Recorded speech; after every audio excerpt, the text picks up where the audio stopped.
And I will go ahead and call to order the February meeting, administrative meeting of the Planning Commission. Jackie, would you prepare there?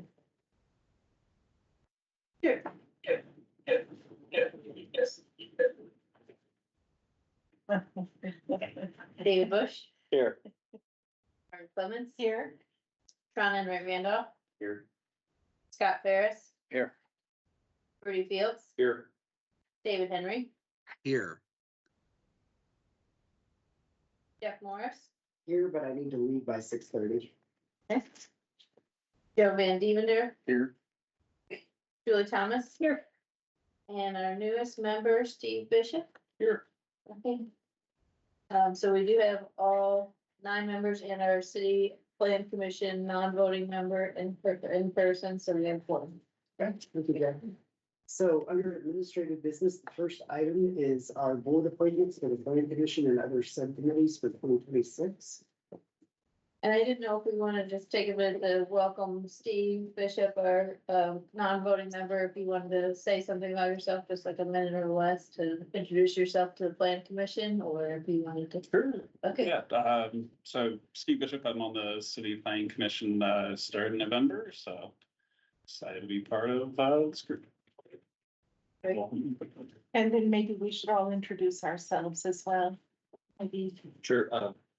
Sean Enright Randolph, Monroe County Surveyor, 20 years in running at the surveyor's office and almost 10 years in June as county surveyor. Scott Ferris, retiree, appointed by the county commissioners. Joe Van Diender, I'm director or assistant director of public works for the city of Billings. Rudy Fields, I'm a retired geologist. Been on about a year. I'm Jeff Morris. I'm a Monroe County citizen as of about 20 years ago. And I've been appointed by the county commissioners. I think this is my 3rd and 4th year. I'm Margaret Clemens. I've been appointed by the commissioners and I've been on the plan commission for about 8 or 9 years. I don't remember exactly. Dave Bush, retired geologist as well, Monroe County resident and 1 year appointee. Julie Thomas, County Commissioner. Good to see. Drew Meyer, senior planner. I'm Jackie John, we've been emailing, but director of the department, so welcome. Awesome for joining us. So the first item on our agenda is to go over our elections for this year. I did include in the packet our prior years so that people would have a reference point of what committees or subcommittees they served on. Happy to provide any descriptions of any of the boards to anyone that might be new to one of them and wanted to. It's also in the rules of procedure as well. That's what I'm doing. So I think we can start by taking nominations for president and vice president. So I would like to make a nomination for a couple of new faces in leadership roles this year. And I would like to nominate Mr. Ferris for president and Mr. Bush for vice president. So I'm curious if both of you would be willing to accept that nomination. I would. And I support those nominations. Okay, so let's do a roll call on that. If it doesn't pass, then we'll seek other nominations. Okay, this is a vote to nominate Scott Ferris as president and David Bush as the vice president for 2026. A vote yes is a vote to approve both of those members in that position. Margaret Clemens? Yes. Sean Enright Randolph? Yeah. Scott Ferris? Yes. Rudy Fields? Yes. David Henry? Yes. Jeff Morris? Yes. Joe Van Divender? Yes. Julie Thomas? Yes. David Bush? Yes. Okay, motion carries 9-0. Congratulations to our new president and vice president, and thank you both for being willing to serve in that role. We will move on now to the executive committees positions. Does anybody have any nominations for these? I'll make that nomination kind of based off of what we historically did. people are good with it, be a slate nomination, Scott Barris as president, David Henry as the council representative, Julie Thomas as our commissioner, and we had to, one thing where we had to make sure we had like the representative from the other party, which would be Scott Barris, so I honestly, I'm gonna walk back my motion, I don't know who the fourth person would be, I'd like to continue to serve. okay, then Margaret Clemens, that would be my motion as a slate And I think, For executive. executive committee. Okay. and I think David Bush was the alternate. That's what And we- David Bush as the alternate, I'll accept that, so. Well, that's a good idea. Could you repeat that, Mr. Norton? So, Julie Thomas, David Henry, Margaret Clemens, Scott Ferris, and alternate, David Bush. Okay, do you have a second on that? Second. It's been moved as to. Sorry, yeah. It's been moved and seconded to appoint the following members to the executive committee: Scott Ferris, David Henry, Julie Thomas, Margaret Clemens, and David Bush as the alternate. A vote yes is a vote to approve all of those members for the exec committee. John Henderson. Scott Ferris, Yes, Rudy Fields, Yes. David Henry, yes, Jeff Morris, Yes. Joe Van Deventer, Yes. Julie Thomas. Yes. David Bush, Yes. Margaret Clemens. Yes. Motion carries 9-0. Next up is our VZA appointee. Do we have any nominations for that? I'd like to nominate Jeff Morris. Second. We have a motion and a second, and I accept the nomination. Thank you. It's so nice to have you on the BZA. You really do a great job. Thank you.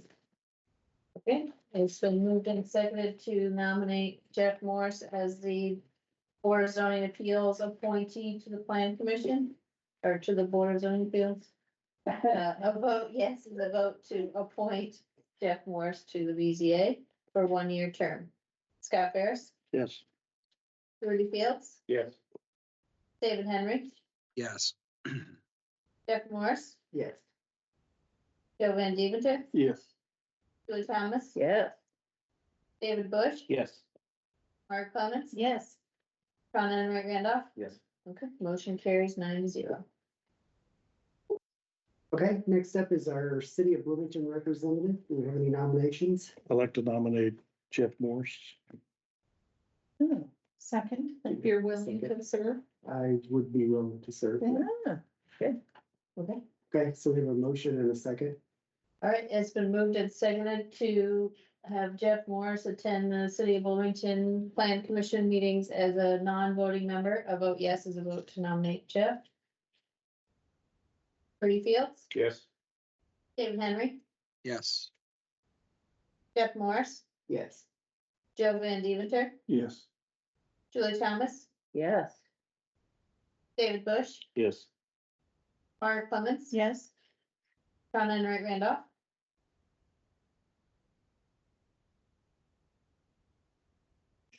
Sure. Scott Ferris. Yes. Okay, motion is approved, 9-0. Okay, next up is Plat Committee. Do we have any nominations for that committee? Oh, is it possible that we keep the same members, the Dave Bush, Rudy Fields, Jeff Morris, Tron and Wright Randolph, and Travis Thixton as the citizen member, which I think we've already appointed him. We Yeah. did. We did. Yeah. I What? We could add Joe to that. We could add Joe to that. Yeah. Okay. Is Mr. Morris wanting to add yet another meeting? I'd be willing to drop from that. Oh, so Joe, Yeah. Joe, if you would be willing, would you be willing, Joe? Sure. Oh, that'd be Thank you. great. Awesome. So the same, just switching Jeff, but Jeff, sounds good. That sounded great. Okay, Do we Is need that a? a motion? It is Yeah. a meeting that meets on Thursdays at 4 PM, Correct. once a month. Do we have a second? I'll second that. it's been moved and seconded to nominate Thanks, Joe. David Bush, Rudy Wish I had on the Fields, Subcommittee. Joe Van Deventer, John Everett Randolph and keep citizen member Travis Sixton. A vote yes is a vote to eliminate all of those members. And Joe, right? And Joe, And Joe. yeah. Yeah, my name. I'm taking Jeff out. This is the old. Oh, okay. Got it. David Henry, Yes. Jeff Morris, Yes. Joe Van Dewinder, Yes. Julie Thomas. Yes. David Bush, Yes. Mark Clemens. Yes. Ron Henry Randolph, Yes. Scott Ferris, Yes. Rudy Fields. Yes. Okay, motion carries 9-0. Okay, next up is our NPO policy committee. Looking for a designee and an alternate nomination. Scott Ferris as the president is the designee. Yes, correct. Thank you Yes. for that reminder. Yes. And I would like to nominate Margaret as the alternate because she's continuity. Yeah. I second that. Okay. It's been moved and seconded to nominate Scott Ferris by virtual the position of president of the Plan Commission, and then Margaret Clemens as alternate if and when Mr. Ferris is unable to attend. A vote yes is a vote to approve those two members on the NPO. Jeff Morris, Yes. Joe Van Dewinder, Yes. Julie Thomas. Yes. David Bush, Yes. Margaret Clemens, Yes. Ron Henry Randolph, Yes. Scott Ferris. Yes. Rudy Fields, Yes. David Henry. Yes. Motion is approved, 9-0. Okay, last up, we have the ordinance review committee. Do you have any nominations for that one? I would like to continue. I would like to continue. And so if I might just recommend that all the people currently serving, Julie Thomas, Margaret Clemens, Scott Ferris, Tron Enright Randolph with David Henry as an alternate, that would be the slate for the ORC. Second. Okay. Okay, it's been moved and seconded to keep the ordinance review committee the same. As mentioned, Julie Thomas, Margaret Clemens, Scott Ferris, Tron Enright Randolph with the alternate of David Henry. A vote yes is a vote to approve. Joe Van Dewinder, Yes. Julie Thomas, Yes. David Bush, Yes. Margaret Clemens, Yes. Tron Enright Randolph, Yes. Scott Yes. Rudy Fields, Yes. David Henry, Yes. Jeff Morris. Yes. Motion is approved, 9-0.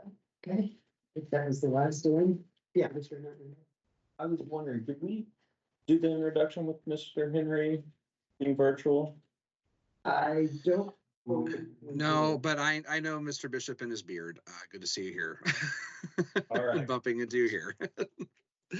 Perfect. I just heard your voice and didn't recall if you did the introduction. Yeah, thank you for. Yeah, that's fair. Yes. Well, for everybody, yeah, I know Mr. Bishop. Good to see him here. Thank you. Okay, I believe that was the last of the committee members to appoint, so thank you all for your willingness to serve on the various committees. I do want to ask before we continue, Mr. Bush, you're the new vice president. Do you want to take over or do you want me to continue? I'm happy to continue. Let me take notes this time. Sure. Okay? You've got the momentum going. So Okay, sounds Thank good. you. I may ask you again if we're still going at 6:30. That's fine. I'll be happy to step in. Okay, so next item is a discussion of payment of board members under CDO section 846-3. Jackie. Okay, so in the packet, you will see that we had basically a text amendment proposal before you, just to provide some clarity to a question that we received, and since we just did elections of boards, we do have several committees and subcommittees, and as a reminder, we pay plan commission members up to 3 meetings per month, which the council did appropriate funds for. So we're subject to that every year. But the question is whether we should clarify the meetings for which that payment can extend to, which we typically have not paid for the Metropolitan Planning Organization Policy Committee or the City of Wilmington Plan Commission meeting as a non-voting member. So the option 1 is to include those 2 meetings, since by virtue of the Plan Commission appointment, you may be opted to serve for those two, or to just leave it to county meetings, which would essentially exclude the MPO meeting and the city plan commission meeting.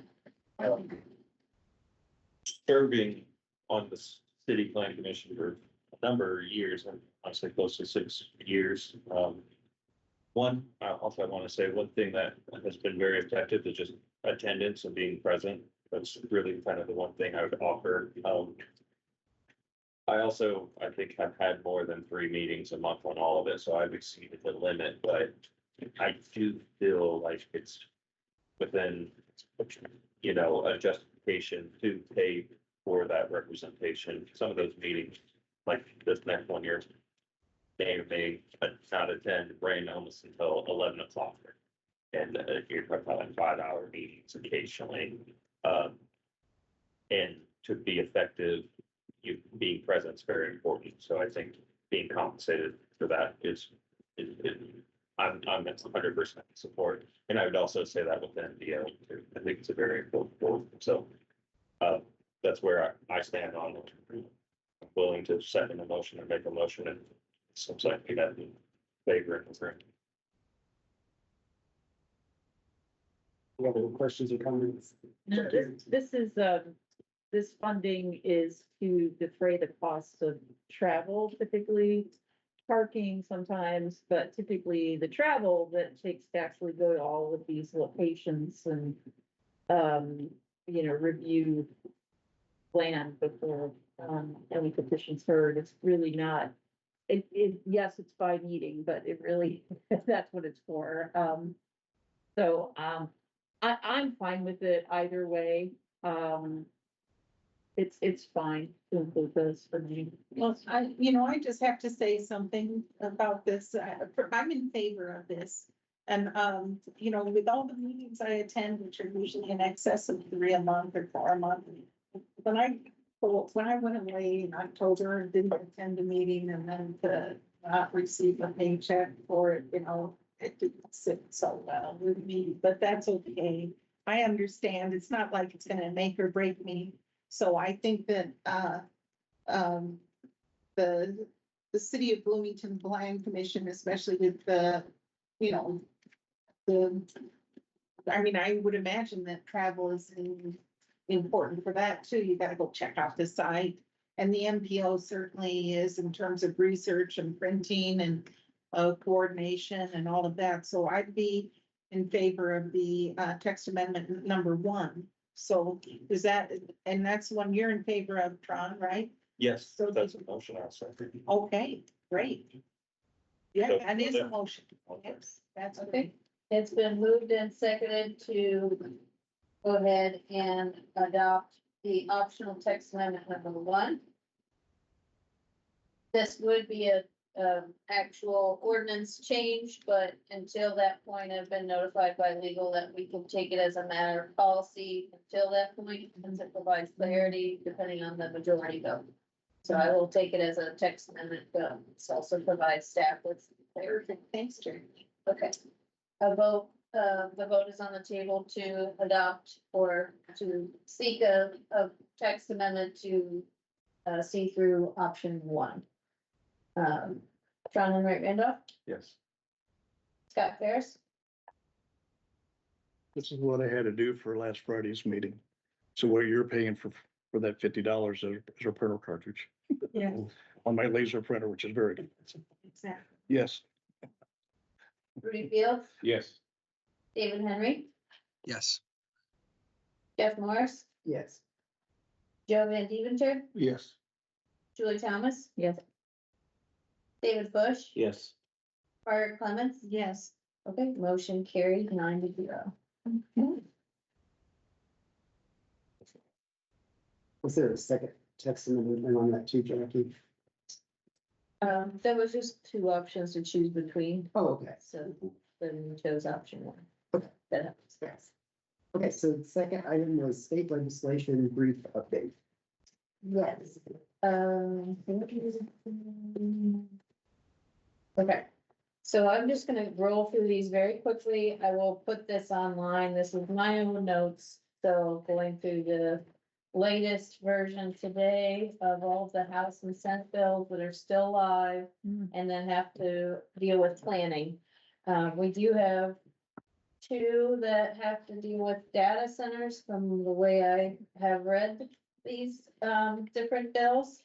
And then also there is, some information about nuclear facilities, firearm shooting ranges, which is a use in our CDO. So, I'll point your attention to just maybe three of these, and we won't go through all of them. So the first three are the ones I want to touch base on. First, House Bill 1001. This has to do with by right allowances of creating datas and duplexes and single-family zones. It also impacts impact fees, which we do not currently have, and requires a new housing annual report that we must submit to the state, among other things. So my update here is that I did go to the State House and provide testimony and feedback for clarity in the bill. There are several options that will allow us to opt out as a county. And so I intend to take that with the ordinance review committee next week to discuss some of those opt-out options. And we've discussed with legal how we could do that in an efficient manner. It would likely go into effect in July, so we could get ahead of it now, if we think that the bill is in its final stages, but we will have to wait for it to officially be approved, but we believe it will be in its relatively current form. The next one I want to bring up, as it impacts an item later down on our agenda, I believe, is that there's House Bill 1058, which is stated that annexation divided by railroad tracks, which I believe also pertains to rails to trails, that they satisfy contiguity requirements if the territory on one side of the tracks is contiguous to the municipality. So this would impact voluntary annexation, both in the town of Ellisville and in the city of Bloomington, since we do have railroads that go through those jurisdictions and often are county zoned. Those could impact, like I said, those voluntary annexation petitions moving ahead. I asked a question and maybe we need more clarity. Like, is one railroad parcel like considered like contiguous? I guess what it's concerning because some of the railroads extend for miles and miles, and sometimes they'll annex into roads to then create a parcel that's contiguous, and that's how we've got those like little flagship type looking areas of the city. So if the railroad is considered one parcel, then anything that's contiguous could potentially be annexed. Well, I think that. Do you get my question? I do, so like a soda straw, basically, so I think that there's still requirements of, certain frontage or 1/8 contiguity that Right. you would have to evaluate along with this. What I'm thinking of is just a situation where you have, city on one side, a railroad, and county on the other side. That's kind of what And I'm going east thinking to they're west. trying to address, but my Right. concern is they don't, and next thing you know, one Long, 3 mile stretch, and then they start annexing at the back end of that, which seems concerning, and I want some clarity if that's their intent, and make sure that if that's not their intent, they don't accidentally leave a loophole in there. Is there, If I had a visual, it'd be a lot easier to follow along with what I'm saying, but I'm pretty enmeshed in this and, it's interesting that this varies from the highway, because the railroad width is usually smaller than a highway width. And, highways don't necessarily interfere with contiguity. And so this is interesting, but are there other, aspects of this bill?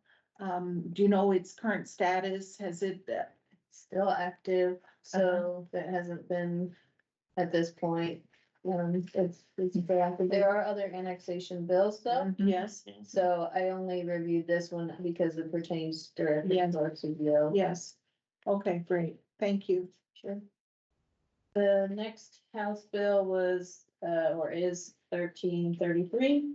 And it does a multitude of things. One is that it extends battery energy storage systems into a prior Senate enrolled Act 425 that's now codified, which creates energy production zones by right, areas where people could put energy production facilities.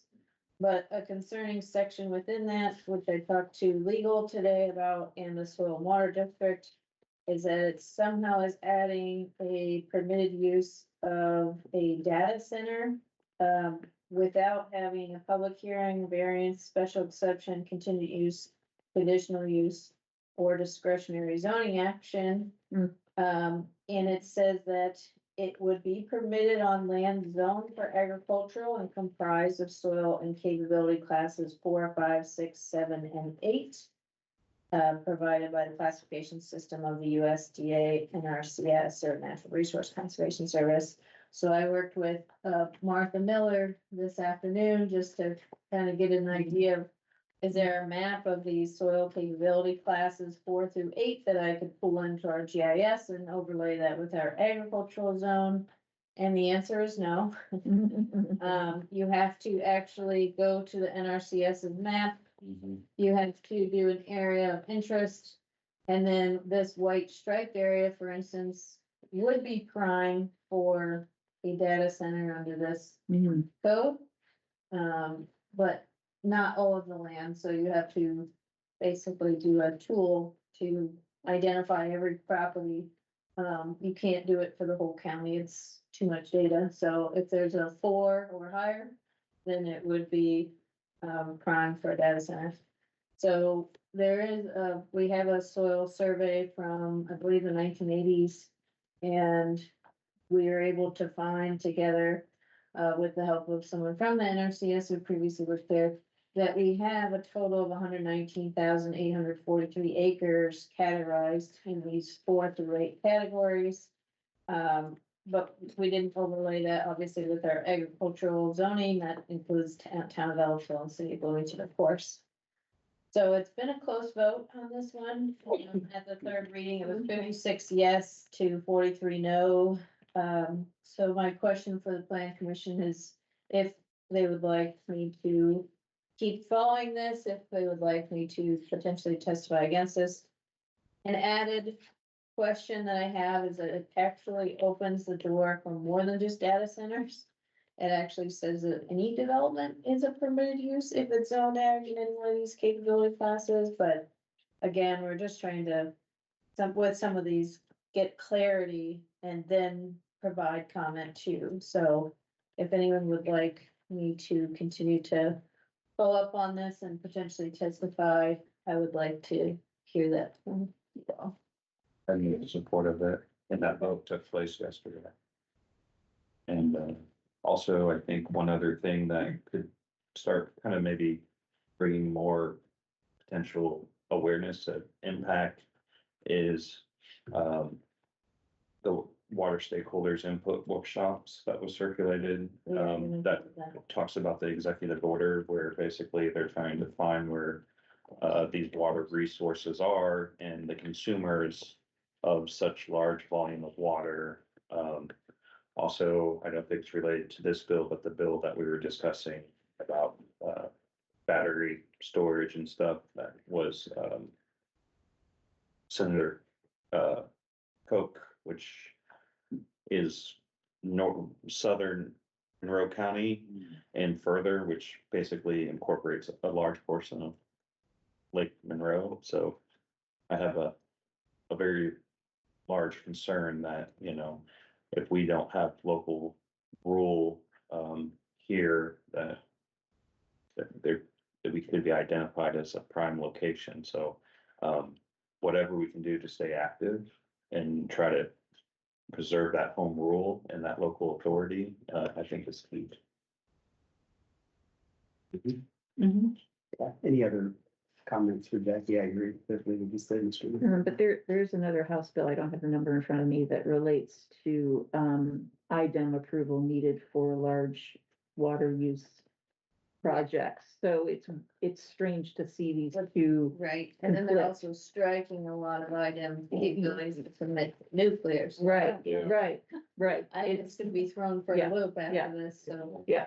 Okay, I think they have that in Assam's legislative, committee. I'll pull that and up real quick. Stone Water has a lobbyist as well that Yeah. they've been working. So I guess the question for the plan commission is at this point, is anyone in opposition No, or planning to go up and testify if, please do. okay, Yes, please do. okay, I will keep in touch, especially with, the president and vice president as well, just to make sure we keep on task with that. Okay, and then the rest I want you to just read through, but some of this will be coming through the plan commission as text amendments already. We already were working on a lot of this, and now it's coming to fruition because of the Senate rollback, so it's sort of causing us to shift a bit, but I think we're actually really well on top of some of these topics. Thank you. So big thanks to Drew, and he's advising our O'Neill fellow who's been doing a lot of great research on this, so I appreciate that. Who informed me today that he enjoys a lot of the research that he's been doing, so that's an extra bonus. He likes what he's doing. Yeah, he's doing. Or Senate Bill 277 is the one that talks about, item losing its environmental regulations. I had, yeah, Okay, just to tie some over yeah, together. yeah. Okay. Then the third item on the administrative meeting, we have a discussion regarding the subdivisions and performance guarantees. And basically, I just wanted to bring this to everyone's attention. There was a lot of discussion with the past snowstorm that, questions on, why wasn't my road plowed or, who's in charge of finishing out my development so it can be accepted into the county inventory. And so Lisa Ridge, our director of our highway department, is here as well. So basically, I just want to touch base to say we do have it in our county development ordinance, and it's also in our highway code to determine, when a development, especially subdivision, is approved with public improvements.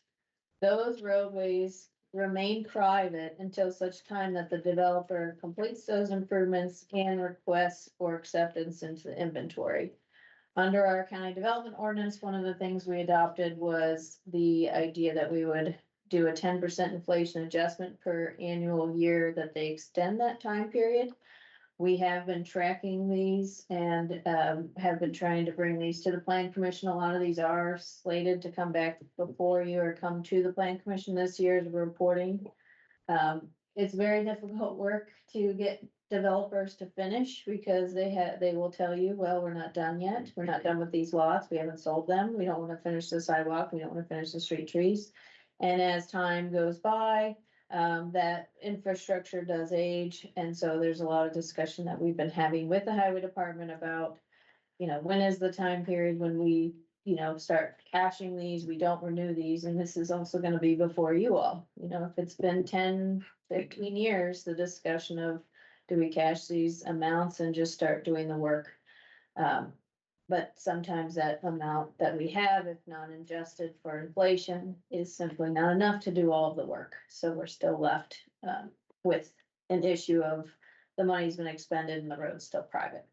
So I wanted to bring this up, and also we do have a web map that our GIS team has provided us with, so I'll pull that open as well. And basically what it does is it's taking the public maintained roadways. And it's just saying right now that if you have questions, there's a, offer for snow plowing. Yes, so there's a contractor list for snow plowing. Oh, that's nice of you. Question about if there's, how to reach the highway dispatch. But all the bold black lines here on the screen are county maintained roads. So ideally, someone could pull open their address and see if their road is on, or if their house is on a public road or not. So I'll just do one for example. If you zoom in and label the subdivisions in there, Right, and if you click on them, So if this they have a would be- flat map link, you can get that too. right. So they would see on Old Myers that they are on a county maintained road. Also, as Tron mentioned, you can get the plat easily available to you, so you can see that you're in a subdivision. Alternately, if you are, seeing this and you're not, getting your roads plowed, you might be able to, even out of curiosity, or you can, put in the address, you can see that some of these roads, are not black and bold. Some of them are because they're state roads or out of our jurisdiction. But trying to get to a good example, okay, so here's like Saddlebrook, which is not currently maintained. Parts of the lakes, the lake subdivision was approved as being private completely. So all this is private. And we may not get complaints about this because they, for instance, the lakes, they know it's private, they platted it as private and they plow it. And people know who to call when it's not plowed. But there are other subdivisions where. There are other subdivisions where the developer has since stopped plowing and just has walked away or is aging out, to be honest. So those are the people that are newly calling us to let us know that the developers stopped maintaining, especially plowing the roadways. So with that, I'm sure take any questions or any comments. Is it worth it to mark the state roads that the state is in charge of? Is that like in a different color? I don't know what, but We can identify that, I mean, I think it might be useful because if you're looking at the map, right? 440 is the bypass state? Yes, it is. You know what I mean? Before those lines were dashed, I was like, Yeah. that's kind of looking Yeah. like roads, so you changed them to dash. I think adding content would be helpful, but it's what content should we add? And I think major roads would Maybe a make different sense. color Yeah, even. Yeah. Okay. Thank you. and then we can create a unique pop-up where it says, yeah, this is a highway maintained by NDOT, and maybe try to get like some contact information on there, so when people use. it, People they can be contact directed NDOT Versus with, yeah, Lisa. they also have a web complaint system, so. But typically, this would be used in a platform, I think, where people are not receiving plowing, and I think that would be most typically subdivisions. Yes, yeah. But there are, I've heard complaints about the state roads. So, yeah, Okay. Can I ask a question of, since you brought it up with the lakes? Sure. And they currently have private roads and they don't have, to my knowledge, a homeowners association. If that is sold, the current owner sells it to another management company. What happens then? I mean, is it just included in, it's a mix, one of these mixed use with condominiums where people actually own, and then there are renters, so the renters pay in their, with their fee, with their rent. So the development just to the south, I believe Lisa and I were both contacted by somebody who lives on Creek's Edge, which is a single family development within a development that has a lot of multifamily, large apartments. So what we found out from the developer was that they were maintaining basically the roads that access the multifamily, but not the single family. And that the developer had come to the single family homes and said, hey, pay us HOA dues and we will go ahead and plow that road for you. And they opted to not do that. So I don't know that they are in an HOA technically, because they wanted to be separated from the apartments. So then they do not have plowing service at the time. Well, I'd just like to use this as an illustrative example that when we approve PUDs, that this item needs to come up for discussion because I think it's fair to the homeowners and the renters to know what they're getting into. Yeah. And every situation is unfortunately a little bit different. We did create like a quick, a small one pager from planning's perspective that we could also put online. Basically just detailing, if you're in a subdivision, it's private until such time. But, every situation is unique. And we kind of do the developers workshops, do kind of some stormwater outreach for education, and also kind of put together that HOA group to talk to folks about the responsibilities. I'll bring this up at our SWEET meeting, our stormwater education environment team, or something like that. SWEET, it's a SWEET meeting. And,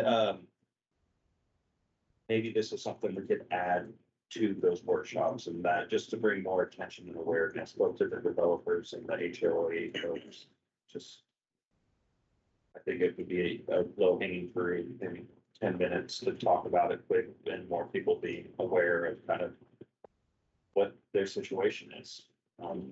Just kind of a thought there, because I think it was successful with our other efforts with the HOAs, with kind of that workshop we put on, or I shouldn't say it was kind of a collaboration with the highway department, and I think planning is going on there, so. Was this available before the storm? It was not. This was created today. This was created and I mean, finished. you said that, I didn't hear that, but, yeah.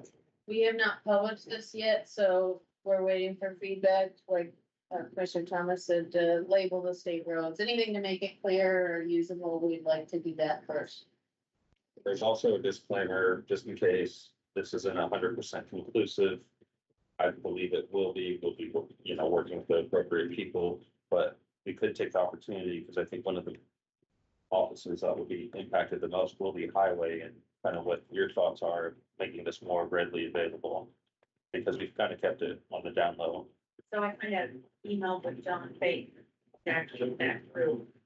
And I mean, we pointed out one discrepancy right off with the town of Ellisville annexing. And it's been a while that they annexed this piece of McNeil Street. It still is not shown here as annexed.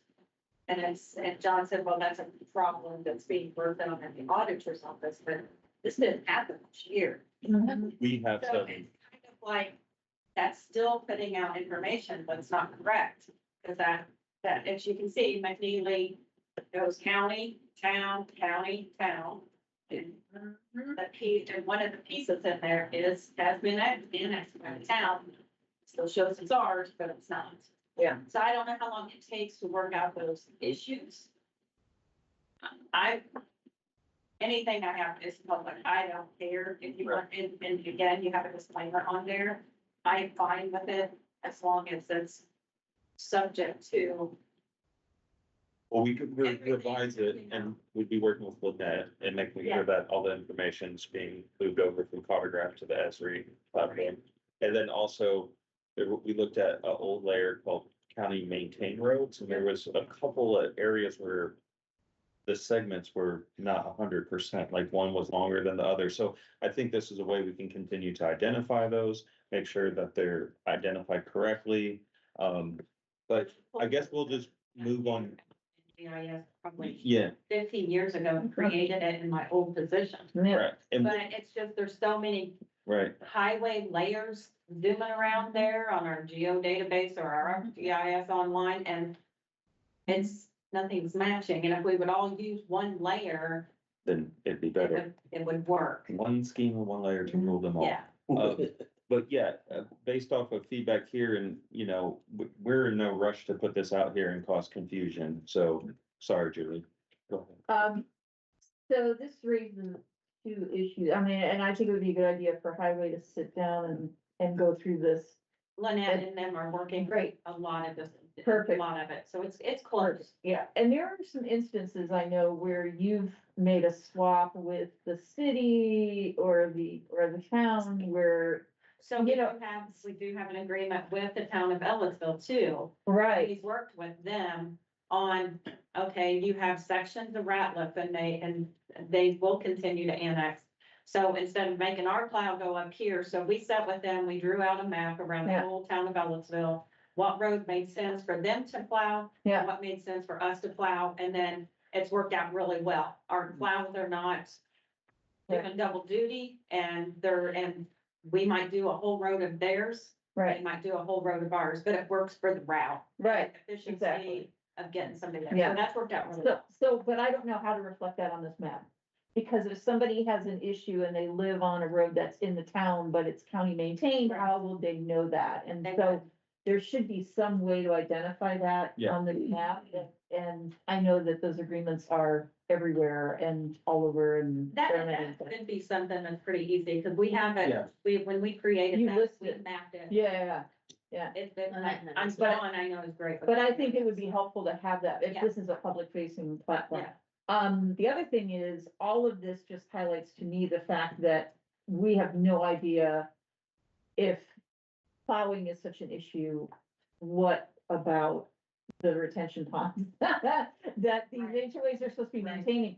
I mean, Right. my God, that scares the heck out of me, because this is just sort of the visible when it snows problem, but there are others embedded in here that have nothing to do with this map, but that we don't know about. And so it really worries me that, you know, because of visible plowing became an issue, but really there are many here. And I think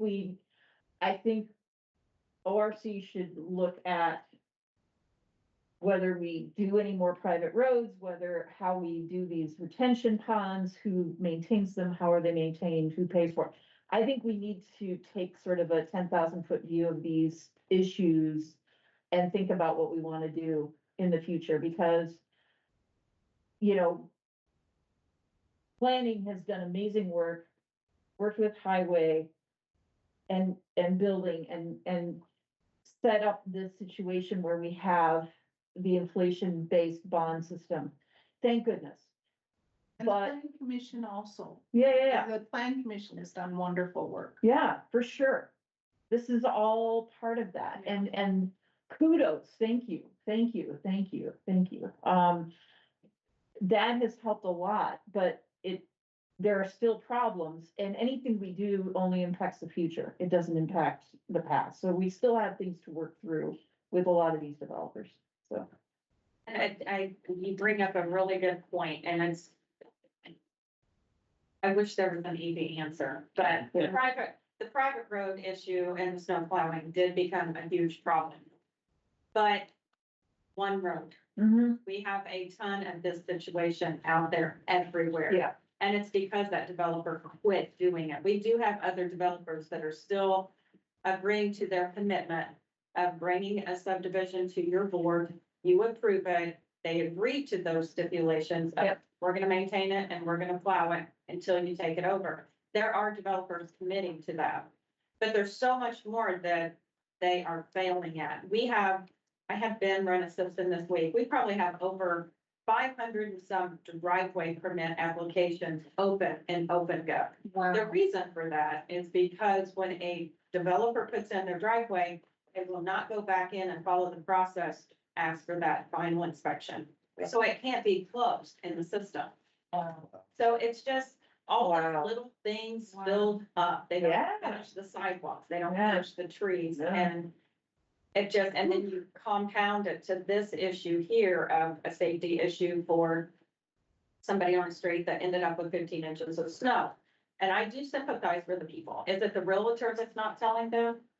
Probably so. I had a realtor, so we've been working really hard with Gentry East on one of their phases. Jackie and Ben in our office spent hours and hours meeting with the HOA, walking the project, creating all the bid documents for them to be able to bid it out, get some work done. EMB got the job, did a great job.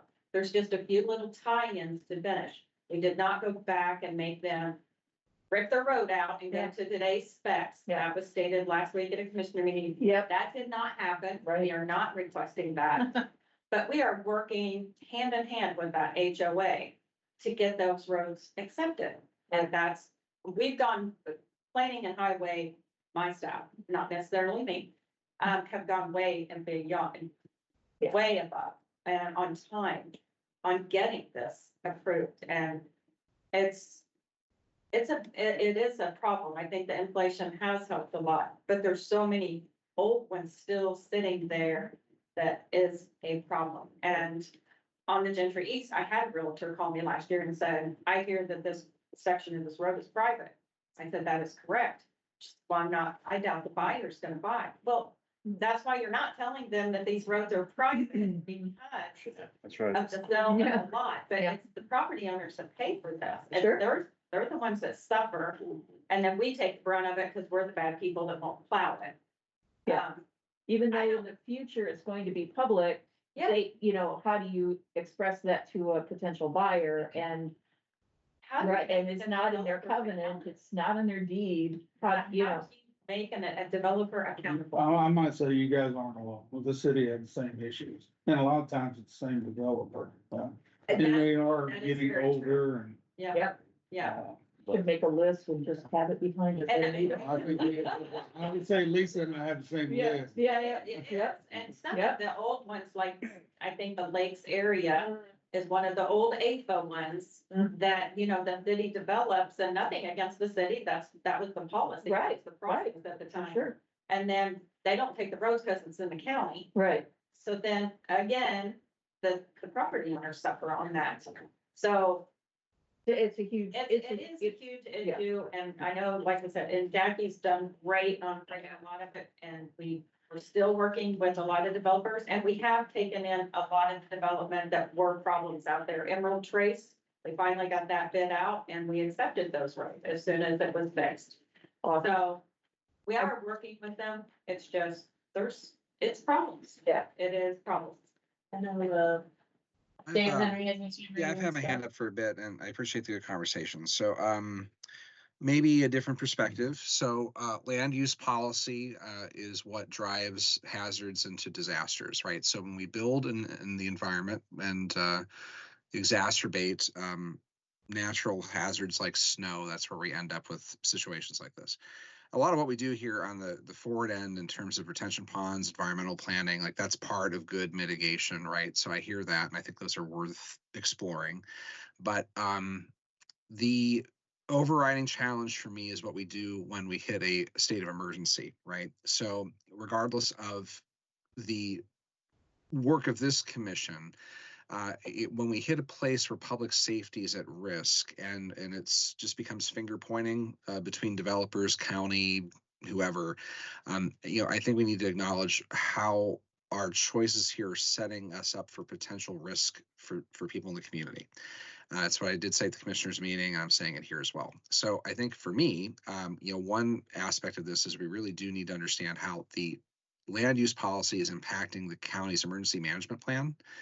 And if there are gaps like this that have been exposed where all we have is sympathy for people that are caught in a situation where a road has not been taken into inventory, and we just cross our fingers that an individual doesn't end up dying because emergency service can't get in there. I think we need to put a little more focus on this. And it might be rare, but it's something that could happen. So to the extent that this body works with, maybe this is putting a plan commission member back into the EMAC so that they can bring these issues to the emergency management planning for the county. We need to do that. I also think at this point, understanding a playbook or a desk reference where decision makers can reference what their powers are and at what moment, and this is really for Mr. Schilling, is important here, because there are statutory things we could be doing that lift some of these ordinances locally to say, look, this is the exception because we're trying to make sure people don't die in these neighborhoods, needs to be acknowledged. I don't think we're going to handle that today, but that's what I'd like to see handled in ordinance review. My only other thought in terms of something to be quickly done is it possible to get the layer of the bus routes from MCCSC superimposed on this so we can better understand what roads were impacted? Because but part of the reason why the schools were closed for so many days is that they couldn't get into some of these neighborhoods. And if it is developer responsibility, boy, I'd like folks to know if they're upset if their kids are home on day 3, who to call on that one. So it's not us, right? But there's some thoughts I have that I wanted to add to this important discussion. I wonder if like the bus routes and the snowplow routes would be more of an internal map. Yeah. for this. Yeah. No, because So we could look at that and overlay that and then Well, We could and- share that. you know, and Jackie, not to betray our conversation earlier, but you know, if the MCCSC is not to be driving through private roads and they are, then we need to know why there are bus stops in neighborhoods that maybe shouldn't be and where those kids should be. If it is to walk out to the county road, I really don't understand this part of it, but there seems to be some confusion there too, right? Right, there's. Okay. Thank you, Mr. Henry. I know Mr. Ferris has a comment also, and unfortunately I need to leave. So Mr. Bush, could you take over? Sure. Thank you. I want to, before I leave, I want to thank Ms. Rich and Mr. Brady for all the hard work that your teams put in.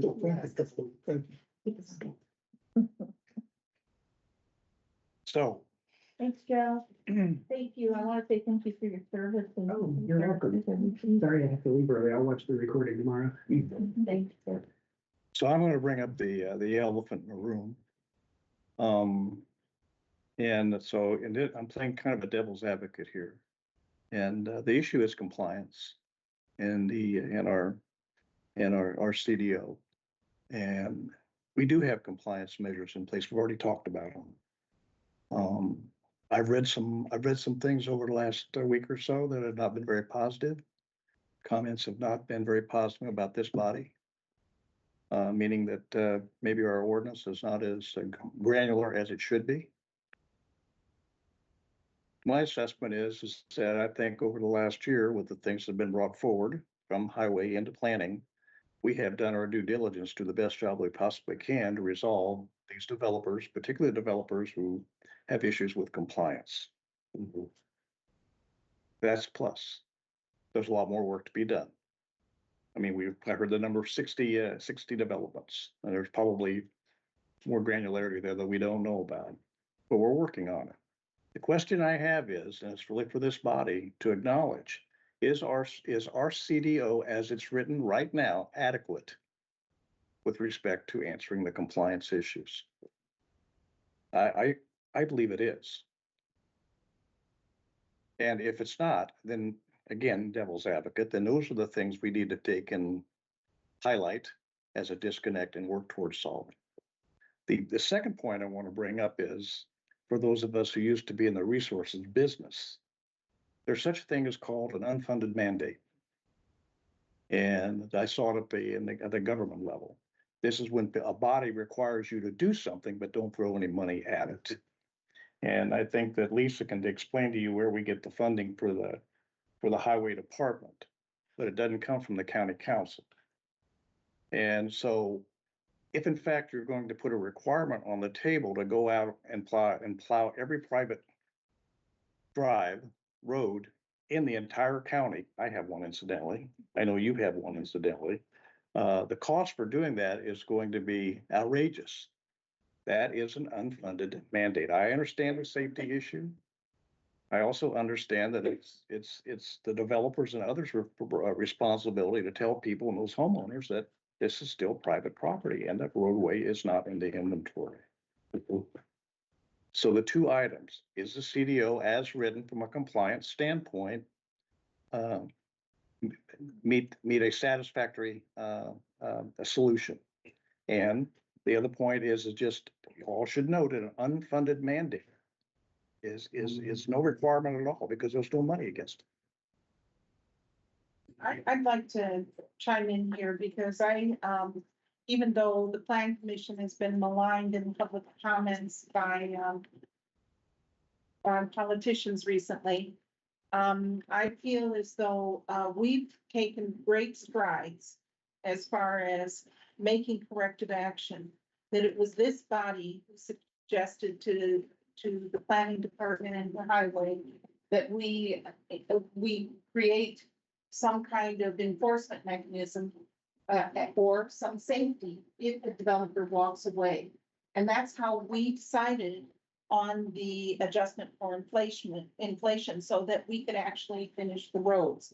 And it's creating some solutions. Now, I also have to commend Lisa and the legal department, the highway department and the legal department for proactively going to those, some of those neighborhoods. I don't know if you went to all of them, but I know you went to more than one. And you informed them a big storm is coming. Here's a list of contractors you can call. You don't have a homeowners association, but you guys, this is your solution. You can get on the phone and hire your own contractor. And that is about as much responsibility as we can take in a situation like this. And I commend you for doing that proactively. I just had never imagined that when I reached out to you about the issue, that I would have learned that you and county legal had done so much work in terms of trying to get the issue resolved on behalf of the homeowners. I just really am so impressed with what you've done and how you're handling it. And a lot of these subdivisions are in litigation. And I commend planning, highway, legal for sticking up on behalf of the homeowners. And we can't talk about it because of that. But I just think that the homeowner, it couldn't be better served than what you've done, given our constraints. I really, really thank you for that. I think you've done a remarkable job. So thank you. You're Yeah, I just think there's maybe a misunderstanding about, I mean, I hear all that, and yeah, but I think there's a misunderstanding about where the Plan Commission's responsibility ends and where a public safety activity begins. And I hear your Colonel Ferris's comment. I think, you know, you're making sense. Unfunded mandate's an interesting comment. You know, when we have a state of emergency declared at the White House and then in Indianapolis and then here, I'm presuming, you know, because that's the way it works, is that there'd be funds available to seek for reimbursement for activity. So this requires really good planning at the front end. And I don't mean Plan Commission planning, I mean whole of government planning to understand what the roles and responsibilities are. I don't disagree with anything Dr. Clemens said there. People performed in their roles as they understand them and did well at it as they understand them. But these are not decisions that the Plan Commission is in the driver's seat to make in a time of calamity in these neighborhoods. It's a higher order conversation that involves Board of Commissioners, emergency management. It does involve highway as a function in that plan and what your responsibilities are. But the question, if the CDO is what is creating an impasse where we have a conflict with public safety, that's the question I'm drilling into. So I don't know if these are like parallel conversations, but I don't think there's maligning going on. There's public critique of government, which is the most transparent thing we can do. So my only comment on this is we need to elevate it to the decision makers that actually have authority during times of crisis and not try to help, like ask people, especially around this table, to try to solve that without the expertise. I observed that there were people caught in the gaps there, and that was worthy of critique and a public comment by the citizens of the community. And maybe we're talking past each other, but I think we've belabored it from my end enough this evening. Thank you. I did want to just chime in to say, I'm sorry, I'm gonna have a technical difficulty in about 2 minutes, so I need to pause the audio for a second while I transfer to a different computer, and then I have to restart this one, so quick apologies, I will. We're gonna go on mute though, for those of you online for a second. It'll just be, yeah, we can take like a 3-minute recess, I would appreciate it. All right, thank you. Okay. 5 minutes? Is that long enough? You said 3 minutes. Yeah, the whole meeting. All right, can I have everybody's attention, please? I think 20 years. our technological break is over, so. Mr. Bush? Yes. I had So why one don't you do? comment, and then I'm, Okay. fingers crossed, we can move on to other portions of the business Sure. tonight, if I may. Please do. You have the floor. So personally, I think we're kind of moving a little outside of the plan commission's ability and purview, but I do think a lot of things are entangled. And I do think we do have a role. But I think that role is serving as the conduit to bring in the other parties that are necessary to address this as a larger matter.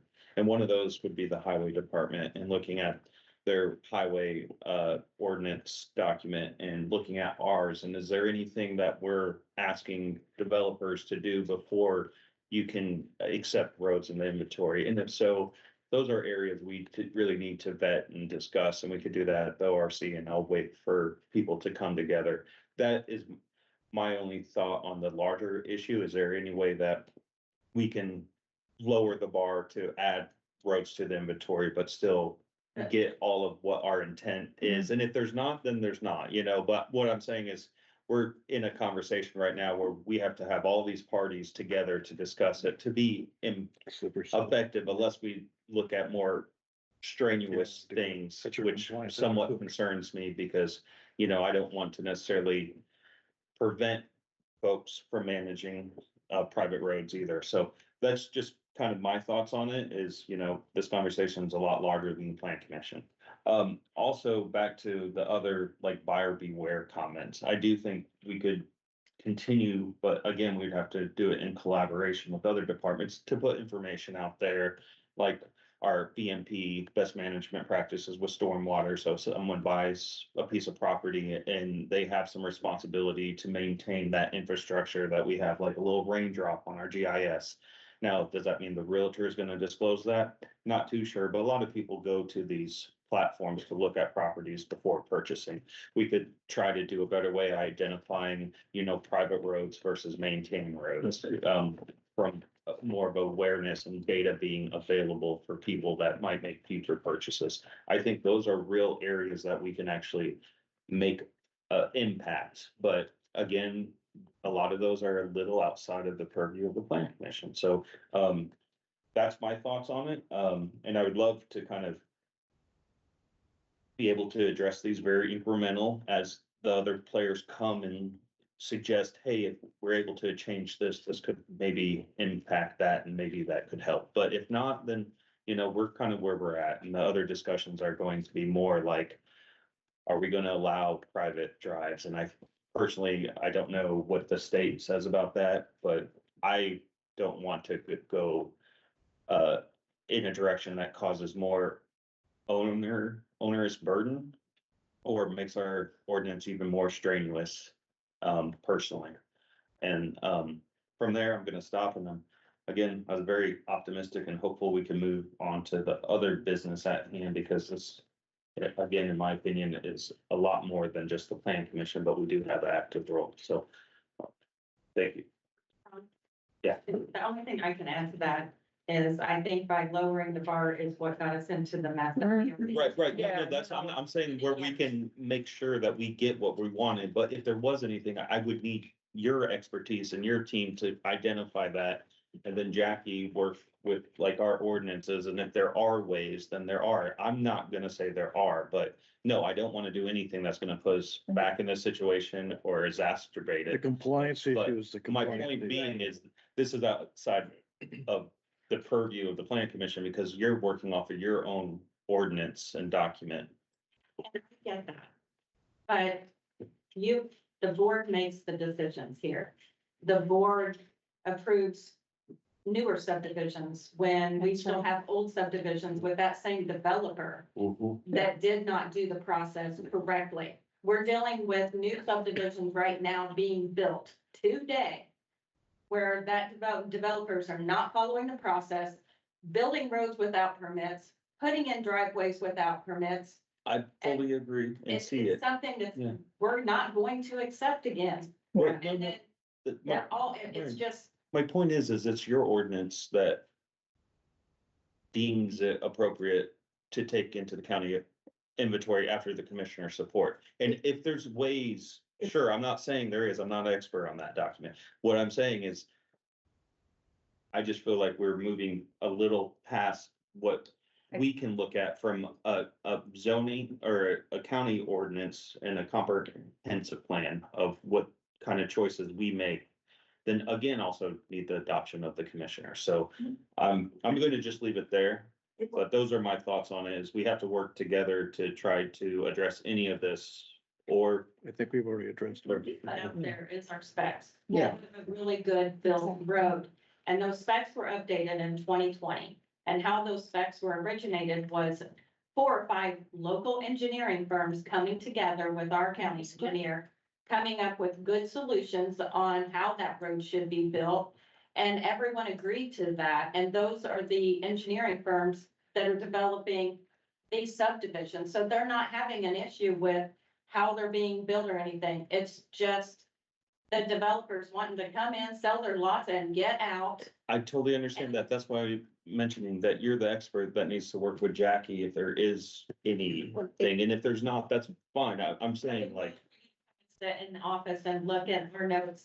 We sat with Quarry Estates last summer because they were in awe that the planning department highway had all of our notes with that developer, everything that's gone wrong, the reason why we can't accept it, and they could not believe it because they were not told any of that.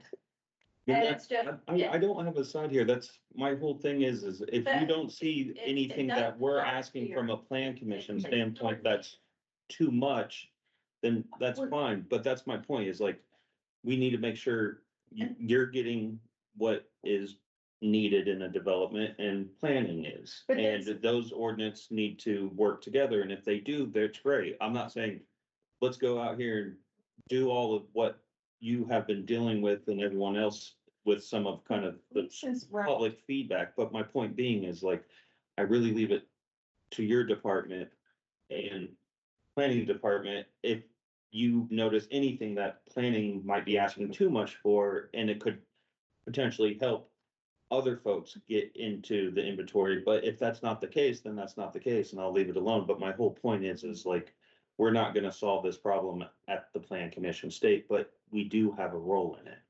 Barbie? Yes, I just want to reflect on, my long years serving on this body. And I don't know if county legal is, present or not.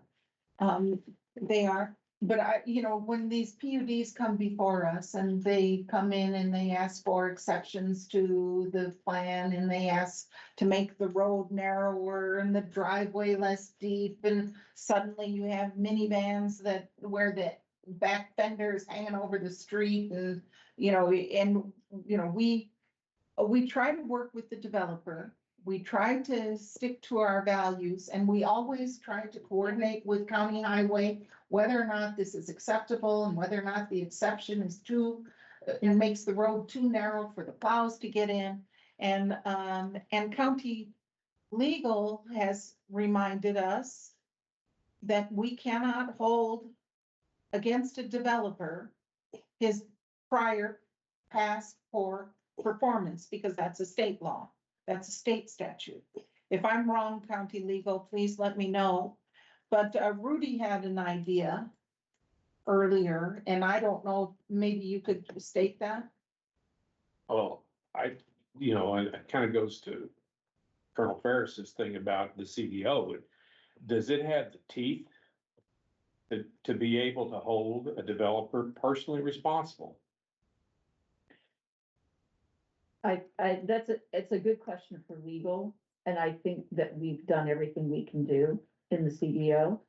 But we can ask legal for an opinion on that in the To future. me, that in the private sector, this is a lot of government. Right, In the private sector, I do business with you, you don't do what you do, I sue you. mhm, And, and I don't let you hide behind an LLC or anything Mhm. else, I get personal liability to be able to go after you. So to answer my compliance point, that's exactly what I would recommend we do is go to legal and say, take a look at this and see if we've done yeah, everything. I just don't think we can do more. I don't think we can either, but Yeah. we can always ask the question, Yep. right? Can you Yep. take that for action, Jackie? Just sort of a housekeeping review. And, I just want to make sure the CDO is doing what the CDO needs to do in situations like Right. this, that's all. right, and I don't want any misinformation to get out there, so I'd rather we just not discuss this anymore at this point, if we could move on. I have one procedural question to ask. I noticed that Steve had Mr. Bishop had his hand raised earlier. Is he allowed to speak at this Yeah. point? Okay. Would you like to comment? Yeah, so coming back to this list, one question, and this can be my naivety of being new to this group, have any of these letters of credit ever been called? Yeah. Okay. Yeah. Was there an expense of calling that letter of credit? No, well, other than staff time to go and collect it. Okay, because there can be an origination charge when you enact a letter of credit, because you're originating a new loan at that point. So if you were to start calling these, is there going to be extra cost to the county or whatever body. I guess, has that been taken into account? Yeah, so each one has its own terms when it comes in, but typically we require it to be within a bank within 60 miles. We don't accept performance bonds, which I think have some of those clauses in them. We've gotten a lot of pushback. Even most recently, somebody who is outright refusing to give me a letter of credit or cashier's check, and it's a non-starter, so I've probably cashed 3 in the last 2 years, and there's been no origination clause, but you have to remember that the cost to, go and cash it, to keep track of this, to cash it, to then bid it, to then inspect it. So there's what we need, and between the codes is there, but we have to formally take an approved plan document, go on the ground, do all the striping, do all the visual, okay, this is off, we're doing the measurements, the cross slope is off here, documenting, bidding, finding out we don't have enough money, doing what we can based on a prioritization schedule. I mean, you're already 40 hours, 50, 60, 70 hours of staff time in, which we, take and do when we have done for Gentry East. And it's just a huge undertaking to do all these at once. Of course, we can't, but, so it's not in our favorite cash season. It really is. It's for the developer to finish it, because we don't want it to also look like, well, if I don't finish, the county will just do it for me. So is there a better tool then than that? Because it sounds like this is an undue burden onto you, not the developer. And that's where I think that the discussion at the plan commission level about, when we were doing the CDO again, we were getting knocked a bit for affordability. By not allowing performance bonds, for instance, or we almost moved to only cashier's checks where we just have it on file. I don't like that. 10% inflation, I don't like that. So I think that as much as we can do financially to, I don't want to say burden, but just, slightly push the developer to get it done, is better than not. And I do think that with snowstorms and other natural disasters where we do have issues, people are gonna become more aware of these, and developers might start seeing a higher cost to keep managing it. So, I'm hopeful that they just want to get an exception to the inventory, but we, no, I don't know that we have a better tool out there, but if you have ideas. Would it be feasible to put a tax lien on a property instead? The assessor's office began maybe 2 years ago, assessing vacant lands and platted subdivisions much higher. And that got one of our developers to sell an entire development to somebody. So that worked. I was gonna say, tax liens are things that banks and most people pay attention to because they supersede a lot of other issues. And so this doesn't circumvent that, but something like that might add a little more teeth to your CDO as well. Just a thought. Okay, I'd like to interrupt for a second and ask one more procedural question. Heard a lot of really good conversation. Obviously, it's a passionate subject, fresh in everybody's minds. Is there any way that we can legally capture some of these comments that other people might have? Because I want to move on. But if some people still have suggestions or ideas for consideration, is there a way that we can capture those? They've been writing them down. You Okay, can email me if anyone else has Right. ideas later. so you're the point person. Yes. Excellent. Okay, so if you've got any other comments, ideas, suggestions, gripes, Ms. Jelen, Mr. Jelen will be happy to take your call. This isn't related to the questions, just I pulled up the non-voting rule and Mhm. just pursuant to Indiana Code 36-7-4-213. The non-voting member has every single right that we as members have except the vote. Excellent. I've never really used it to make motions or seconds. Just due to, it's easier letting the voting body do that, but just to let you know, I've intended to send this to you, but I left your business card at home and never had it, so, and then the one in the circulation isn't related to the First Financial, so I wasn't sure which one to send it. I'll send this to you, so you kind of have this in your. Thank you. Can we move on to new business now, please? The first item under new business is, just the rezone for 3521 South Robert Street from PUD to high density. Drew is the planner, if you want to provide just like a 2 or 3 minute update on this one, Drew. Sure. So you've heard this one several times already. This is slated to go to the February 16th Plan Commission meeting. This one is one of those examples that would be impacted by that House bill with respect to the railroad, offering continuity to the city of Bloomington for possible voluntary annexation. And staff did recently receive a letter from the property owner themselves that I will include in the next staff report packet that does provide their support for wanting to go to the high density zoning district.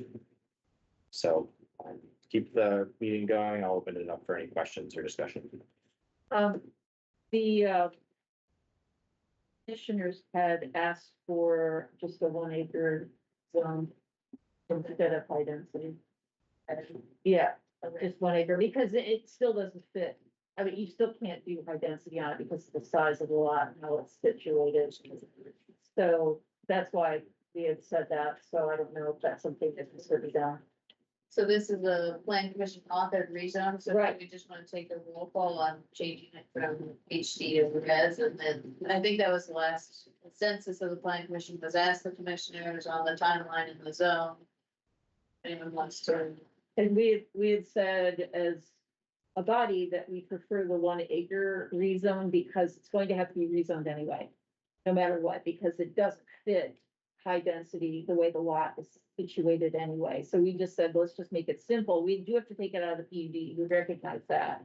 And that's what we want to do, and just call it 1 acre residential and then see what they want to do with it.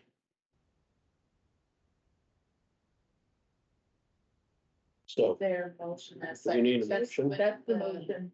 And so it would be switching the 3521 South Water Street rezone from PUD to residential 1 Yeah. instead of HD. So, And that That's my motion. second, Thank you. okay, so it's Call the vote, please. moved and seconded to change the rezone application REZ 25-7 to come before the plan commission. Instead of a rezone from PUD to HD, it would be a rezone from PUD to res or residential 1. A vote yes is a vote to approve. Woody Fields, Yes. David Henry, Yes.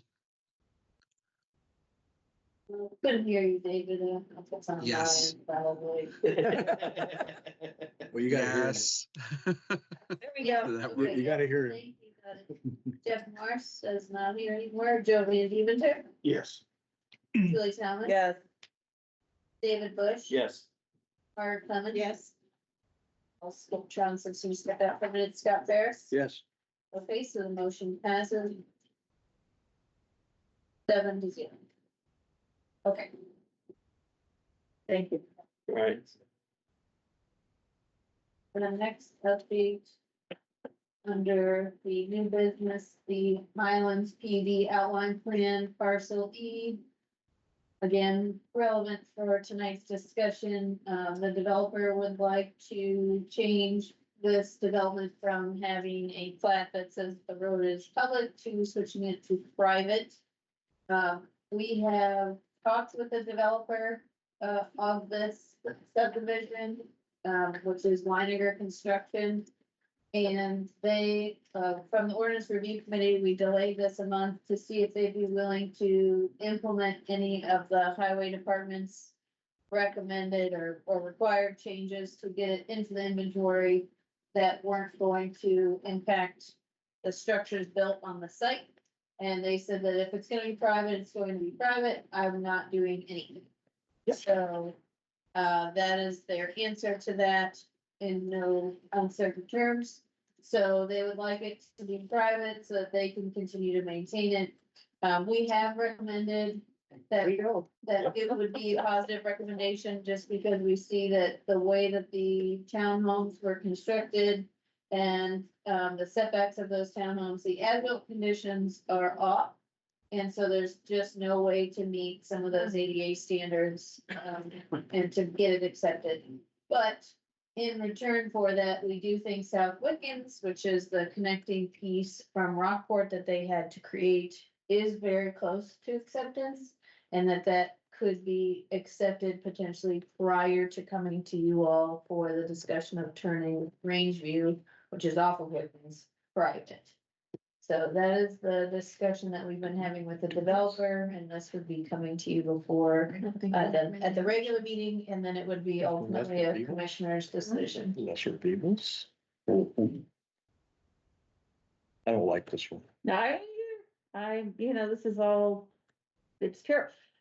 For all the people who have kids in these townhomes now, their kids will not be able to be picked up by the local school bus. They'd have to walk to the end of the street, rain or shine, snow. What if the bus stop's already at the end of the street? We don't control that. But we also don't know that information, right? No, but it could be, but the bus will not go through is what, But does it already is the question. oh, I don't know. 'Cause I'm we're guessing not. I'm we're guessing asking. not, because that last piece is just one last piece. The rest is private, so So it would be a non-issue then, right? I don't know that. What happens if we vote no? They have to do as-built, So It's a good question. ADA compliance, yeah. they, that's a good question, the nearest bus stop, I can inquire about that. So they are currently owned by the developer. There are individual platted lots. I don't know if they are wanting to sell it at any point. They could sell each of these individually and people could own it by right for all of these, actually. The question of whether we deny this, what happens? We had a letter of credit on file for this one, and this has lapsed. And so we would be asking them to post a new letter of credit or complete the improvements to get it accepted, which, like I said, without removing two of these townhomes and putting them at a different elevation, I don't know that it's possible. That's just our discussion with our highway engineer. And I can show just some photos, so it becomes a little bit more steep. They got a setback change to be 15 feet from the road instead of 25. So there's some areas where it seems very flat, it's meeting the cross slopes. But as you kind of go north and around the curve, you start to see that, there's some deficiencies and you have very steep driveways, so just. Goes that baby in a stroller right into the street. So I don't know if it's possible, or they could amend to put the sidewalk closer to the road to fix the cross slope. It would be a huge undertaking.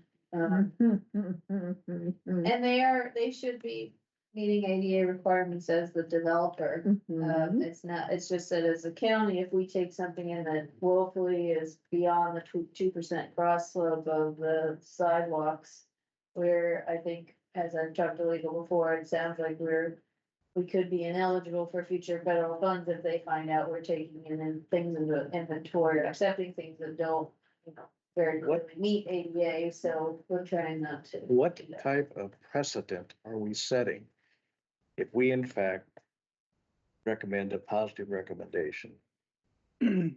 What type of precedent for what comes down the road? I mean, I'm a precedent guy. I mean, you gotta be careful 5 years from now what happens. I mean, it is a slippery slope. No pun intended.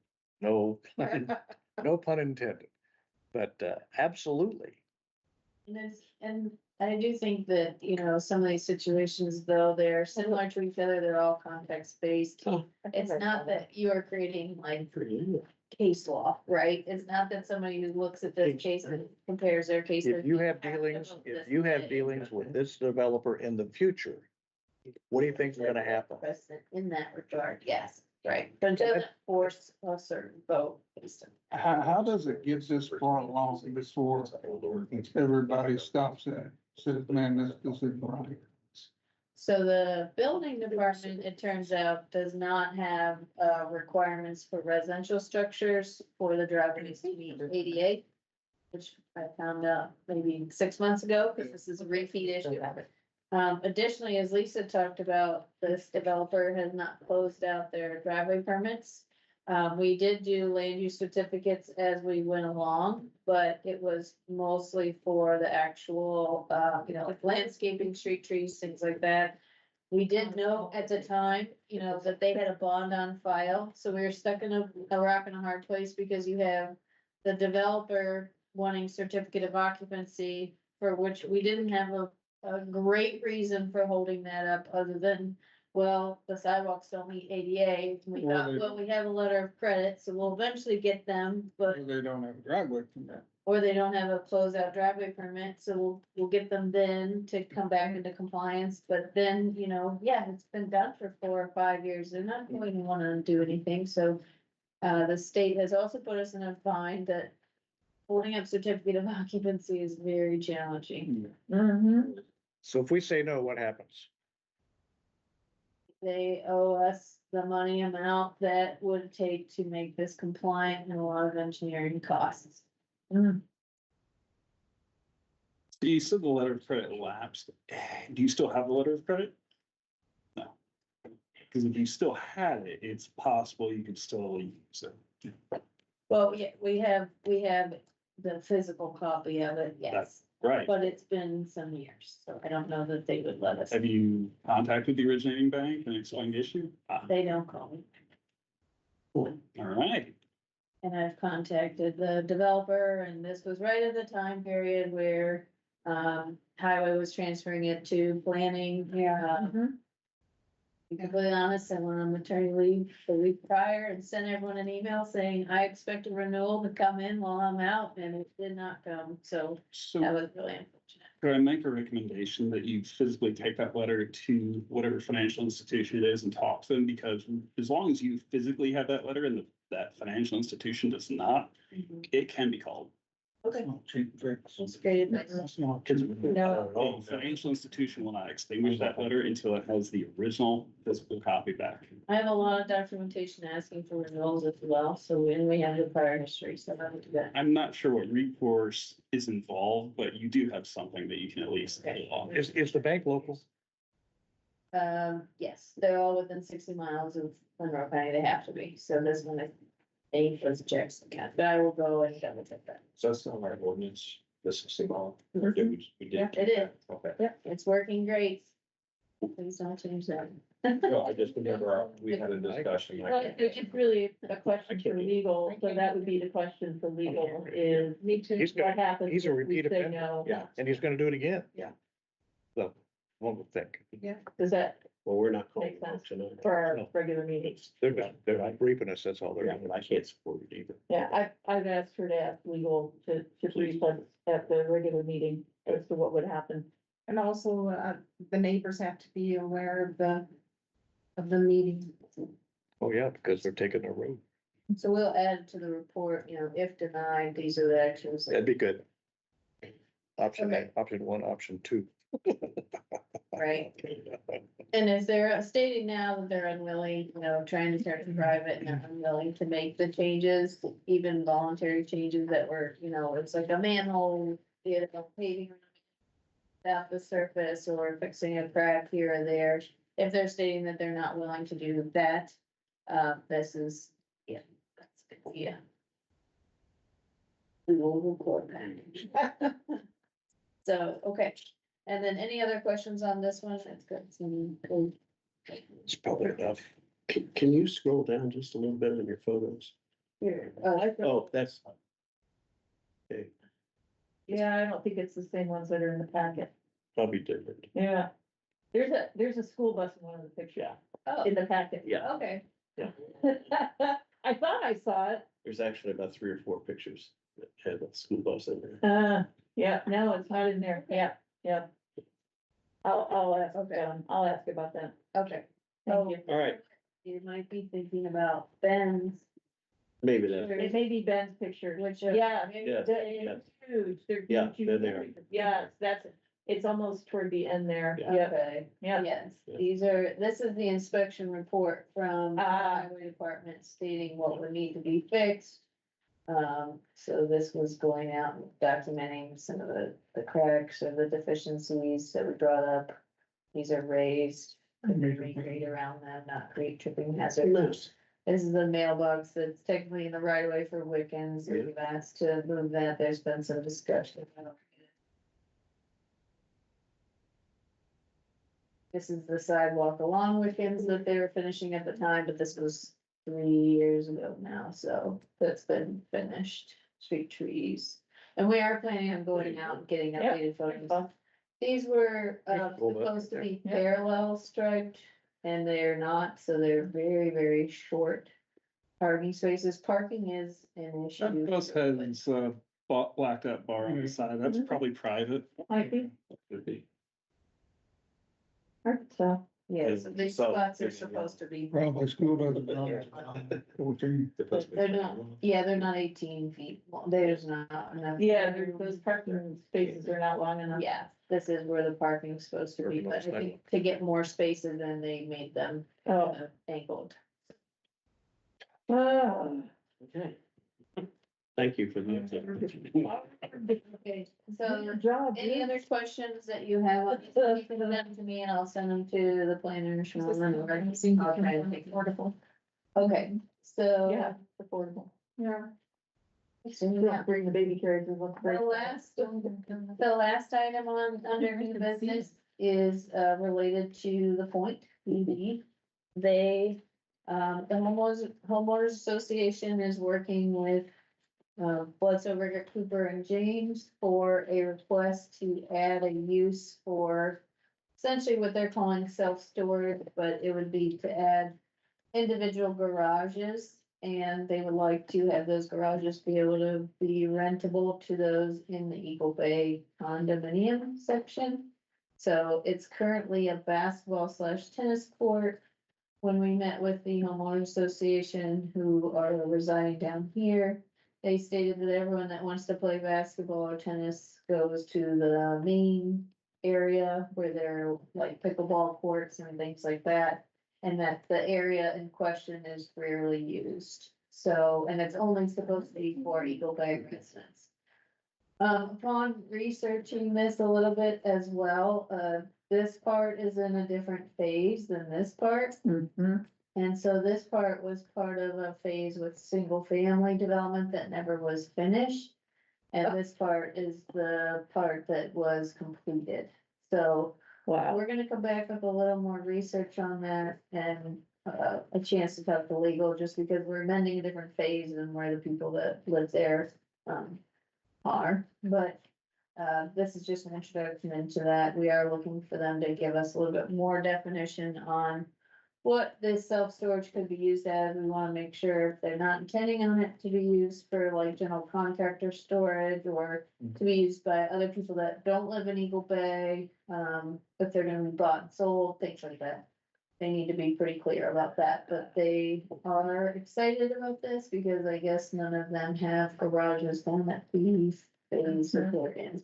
And it is a switch from impervious to impervious. They did have to go to the drainage board, which they received preliminary approval for, to get, to just do a detention waiver. I was a little surprised in the drainage board discussion, but with the engineering plan and everything, and the basketball court kind of all already being kind of impervious surface, it was really just the way to mitigate the water. And there was something down a bit, one of the outlets that was installed not so good, that they were going to fix too.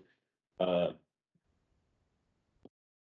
Rigger does some pretty good drainage engineering and work, so that's why you have the one extension on here as well.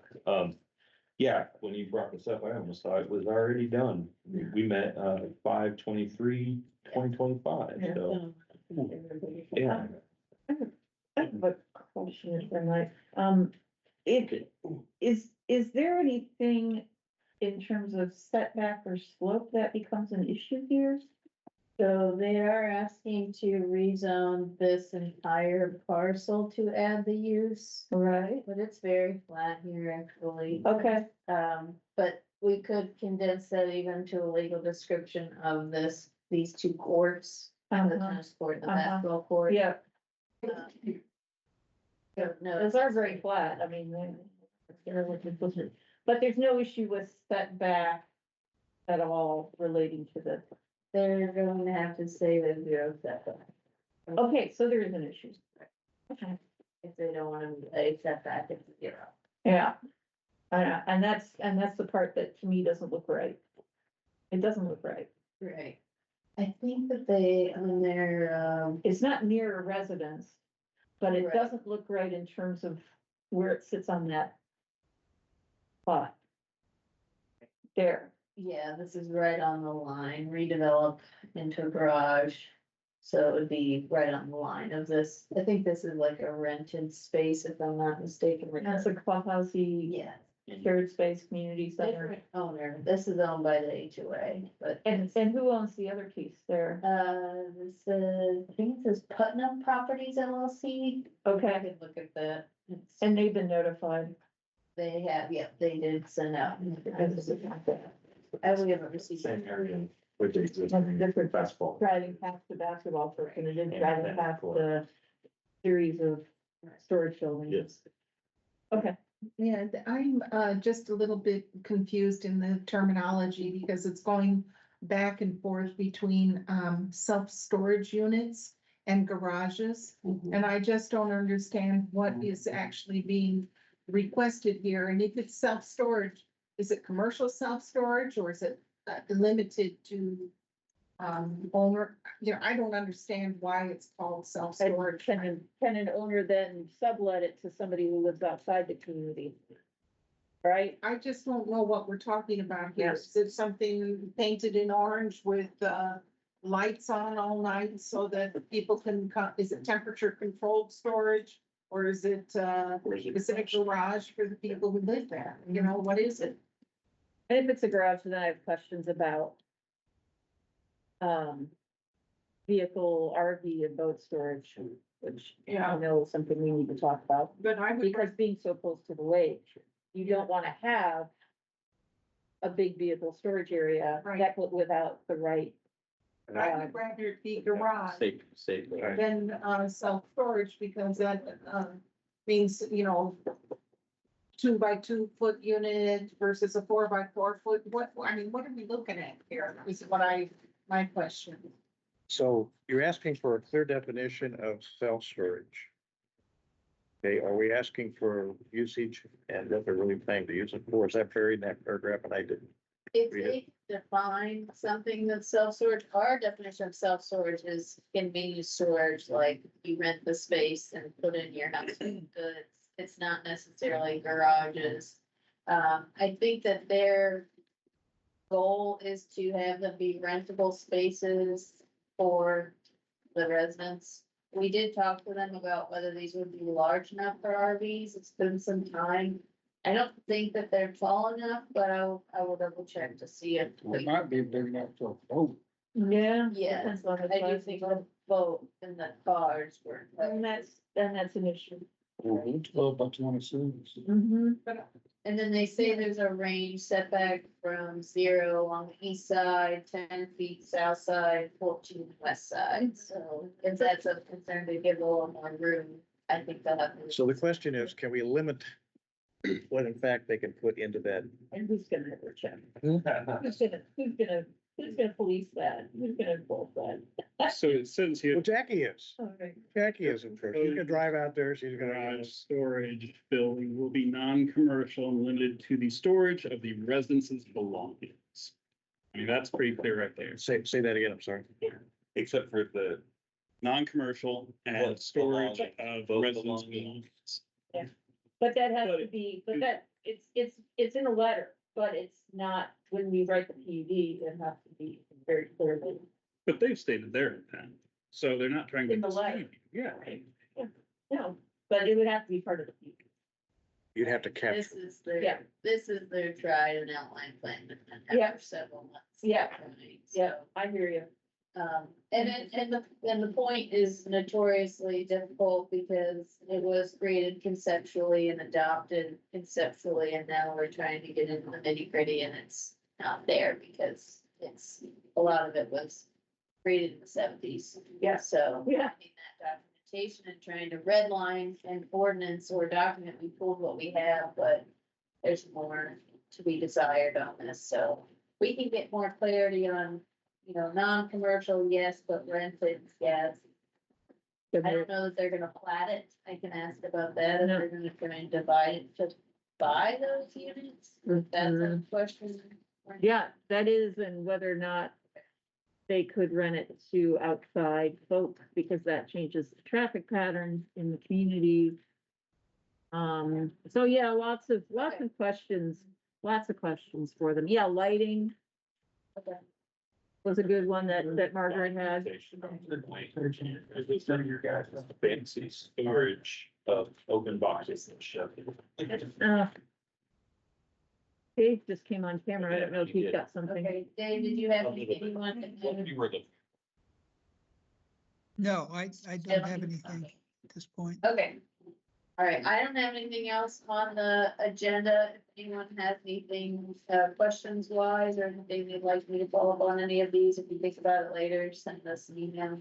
I think I just want to say that for the ORC meeting coming up, Mr. Schilling, I would like, if possible, to have, I know the legislative session is not over yet, but I would like to have, if not at this month's ORC, in March ORC, if this legislation passes, an outline of the kinds of things we can do about, House Bill, what is it, 1101, 1001? 1001. And what I learned from the TAM Capital Group, our lobbyists, is that TAM is actually a city councilor in Westfield, I believe. And he said they're actually looking to strike their comp plan. He said it's going to force cities and counties to do really unusual things if it goes through. And so even in just a preliminary sense of what we can do to protect ourselves and protect local government control would be really useful. And I don't know if now is the appropriate time or March, but thank you. Also, AIC has their legislative meeting ongoing, I think today, so I'd reach out to them. They're always in favor of trying to keep that local. They're on this already. They've already on this. Yeah. And Brian, the legislative person, has actually left the AIC, so I'm not sure who his replacement was. Long story short, they might have somebody to kind of update. Any other comments before we adjourn? Motion to adjourn? Motion. Thank you all. Well, nice seeing you.